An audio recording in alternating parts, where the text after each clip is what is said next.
Welcome everyone to the last of the Journey to NAISEF webinars. I want to just thank AISES and especially Renee Howell for helping us put these all together, and the K-12 SEAT program, which helped sponsor a lot of the STEM coaches that have been following along with us throughout the journey. So it's been great.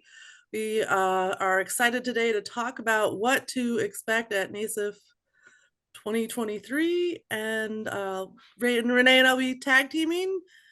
Feel free to put questions in the chat and we'll have open discussion at the end. All right, well, welcome everybody to our final webinar in this series. This is webinar number 10. I can't believe we've already made it to this point. The event is a little over a month away. So if I'm a new face to you all, my name is Renee Howell. I am the NAISEF Fair Director. I work for the American Indian Science and Engineering Society, and I've worked very closely with Nicole to help get this event rolling. So to give you all an idea of the stuff that we're going to cover during this webinar, and of course, if there are things that you are curious about that are not on here, please feel free to drop it in the chat and we will do our best to answer any questions you have. But we'll go over an overview of the day just to give you a general idea of what the flow will look like. We'll give suggestions for what the kids should pack, some travel info. We'll give tips on how to dress for NAISEF 2023, and then updates on applications and the status of those, as well as leaving some time at the end, as usual, for a Q&A should you have any questions. So to jump in very broadly, we've got kind of 2 days, like a day and then like a subset, you know.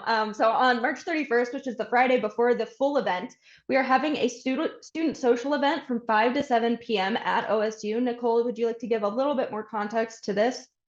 Yeah, sure. We're thinking about this as a soft registration. So those of you traveling in from out of town that are staying can come and figure out where you're going in the morning and check in and get your materials. It's meant to be a meet and greet.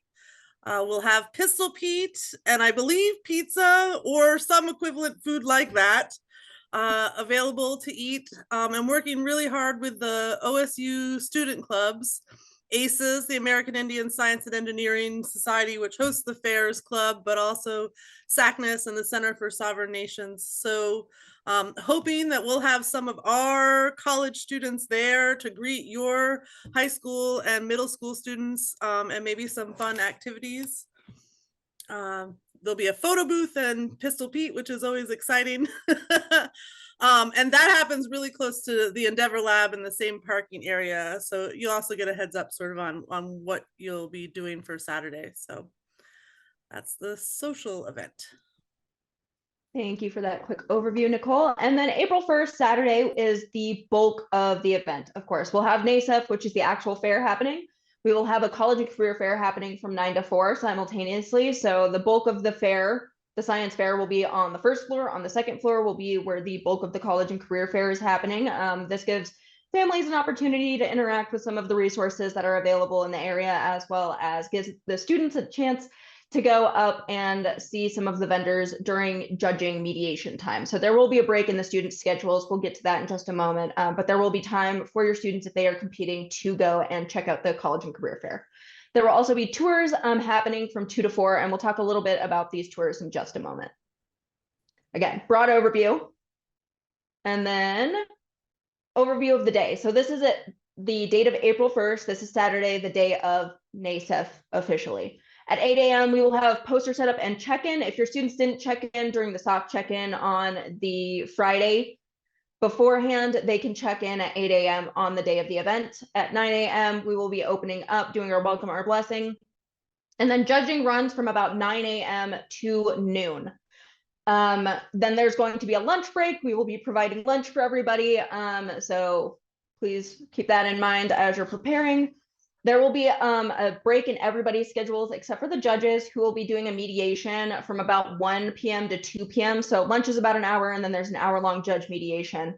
Like I said, tours are running 2 to 4, and then between 4:30 and 5, we'll all congregate at the library, which is where the awards banquet will be held. We'll be providing dinner, and that's when we will announce our winners for NAISEF 2023. Tours, we are finalizing the timing for this, but there are 2 tours that we currently have available. One of them is the Mixed Reality Lab tour, and the other is the Esports Arena tour. Nicole, do you want to give a little bit of context as to these 2 tours and give a little bit of information for folks that are curious? I popped the links for both the Esports Arena and the Mixed Reality Lab in the chat. One of the best things about NAISEF is that students get to come to campus.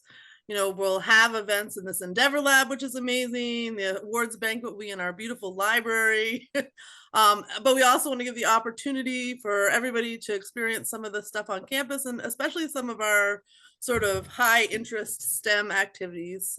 So we do have your esports arena on campus. So that'll be one of the tour options.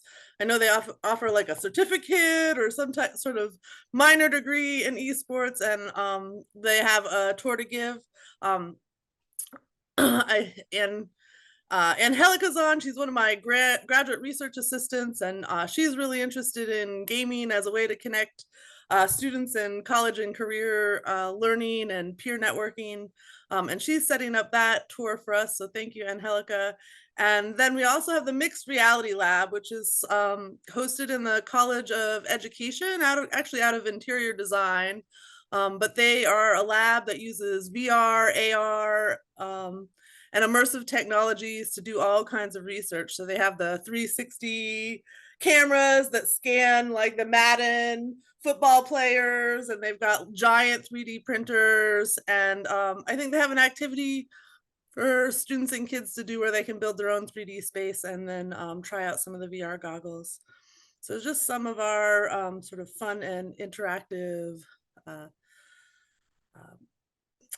locations on campus. Is that good? Is that good, Renee? I think so. I think it gives everybody an idea of what the kids are getting themselves into. So those are our tours, again, happening 2 to 4. Some stuff for students to bring: chargers for their devices, of course, especially if they're doing an overnight, a set of professional or traditional clothing. We'll go into some examples of this, but like business casual is appropriate, or if they want to wear their regalia, if they have a ribbon skirt or ribbon shirt that they would like to wear, they're obviously more than welcome to do that. And we encourage folks to wear their regalia if they have any that they would like to use. We want them to bring their poster boards, of course, tape or glue in case anything falls off the poster. We won't have these on hand, so I do really encourage each group to bring just a glue stick with them in the event that anything happens. ID, this is especially important if anybody is flying in from out of state. They're going to want you to have your identification. Tribal ID does work, so please make sure that you have an ID of some kind. Professional shoes, and I'm also suggesting that folks bring a pair of comfy shoes for the tours. The tours are a little bit of a walk, so we do want folks to be comfortable while they're doing the tours so they can actually enjoy them. So comfy shoes are a plus.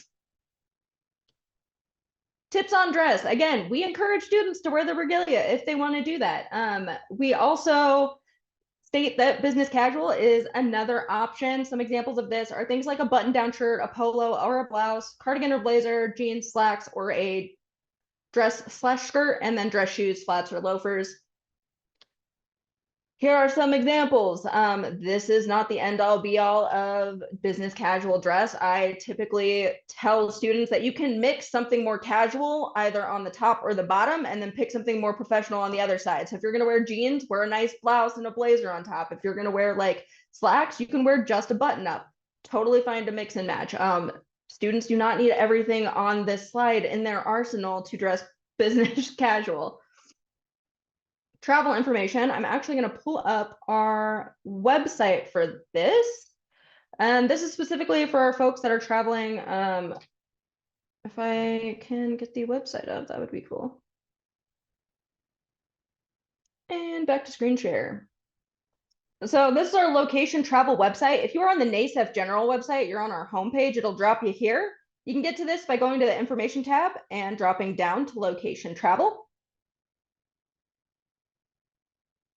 And it'll take you to this page. You won't have all this stuff up at the top, I promise. That's just because I have backend access to get to the applications.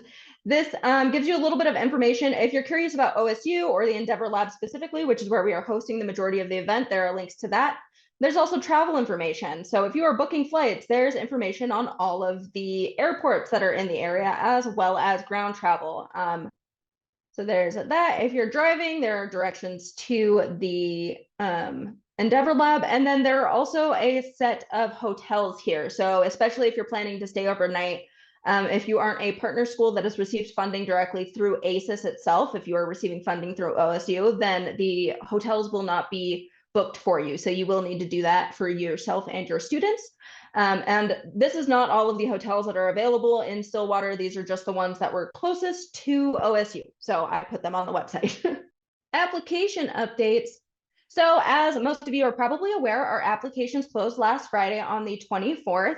They are currently under review. If you have not already received an email, then you will be receiving one within the next 2 days. And this is just to confirm that your application is under review and to let you know if you're missing any forms, or if there are any issues with the application. So that'll be coming in the next 2 days. If you haven't already received that, some of you may have. If you submitted before January 18th, you may receive an email asking which subcategory your student is going to compete under. And this is just because there were application changes. There was nothing that was done wrong at the time that you submitted. We just changed the application a little bit to streamline it for when you all are checking in. So we just need this information for the judges and for us to keep track of what students are in which category. Contact info. This is my info at the very top. We also have a program manager named Chloe Ruffay-Smith, who is in Oklahoma locally. Her email is here as well. If you are not in the Google Classroom, it is linked here